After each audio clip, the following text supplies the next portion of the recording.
कुलबेली में आपका स्वागत है। यहाँ आप सुनेंगे बाल कहानियाँ, इतिहास के रोमांचक किस्से और संस्कृति से जुड़ी कुछ मज़ेदार बातें। मैं हूँ आपका होस्ट अभिषेक। मैं आपके लिए लेकर आया हूँ आज एक बहुत ही मोटिवेशनल प्रेरक कथा। दुख के दिनों में धैर्य से काम लेना चाहिए, वरना सुख कभी नहीं मिल पाता।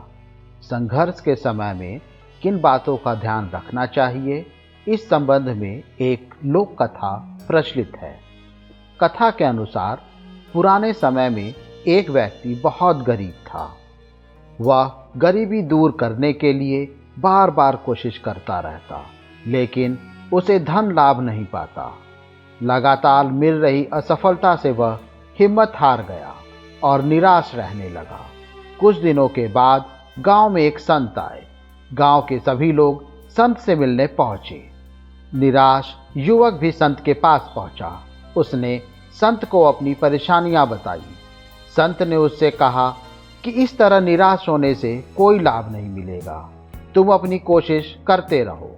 इस तरह हार कर बैठ जाओगे तो परेशानियां दूर होने की उम्मीद भी खत्म हो जाएगी। ये बात सुनकर व्यक्ति ने कहा कि मैं हार चुका हूं और अब मैं कुछ नहीं कर सकता।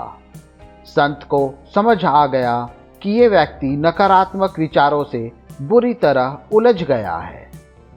तब संत ने उससे कहा कि मैं तुम्हें एक कहानी सुनाता हूं। कहानी से तुम्हारी निराशा दूर हो जाएगी। संत ने कहानी सुनाना शुरू कर दिया।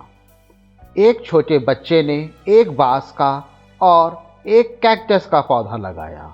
बच्चा रोज दोनों पौधों की देखभाल करता। धीरे धीरे कैक्टस का पौधा तो पनप गया, लेकिन बांस का पौधा वैसे का वैसे ही था। उसमें कोई परिवर्तन नहीं हुआ। कई महीने व्यतीत हो गए, पर कोई भी परिवर्तन नहीं हुआ। छोटे बच्चे ने हिम्मत नहीं हारी। वह बांस के पौधे की भी देखभाल करता रहा। इसी तरह कुछ दिन और निकल गए, लेकिन बांस का पौधा नहीं पनपा था। बच्चा निराश नहीं हुआ और उसने पौधे को पानी देना जारी रखा। कुछ महीनों के बाद बांस का पौधा भी पनप गया और कुछ ही दिनों में वह कैक्टस के पौधे से भी बड़ा हो गया। संत ने उस व्यक्ति से कहा, इस कथा की सीख यह है कि बांस का पौधा पहले अपनी जड़ें मजबूत कर रहा था, इसलिए उसे पनपने में समय लगा। हमारी जीवन में भी जब भी संघर्ष आए तो हमें हमारी जड़ें मजबूत करनी चाहिए, निराश नहीं होना चाहिए। जैसे ही हमारी जड़ें मजबूत हो जाएंगी, हम तेजी से हमारे लक्ष्य की ओर बढ़ने लगेंगे। तब तक धैर्य रखना चाहिए। वह युवक संत की बात समझ गया और उसने एक बार फिर से पूरे उत्साह के साथ काम करना शुरू कर दिया।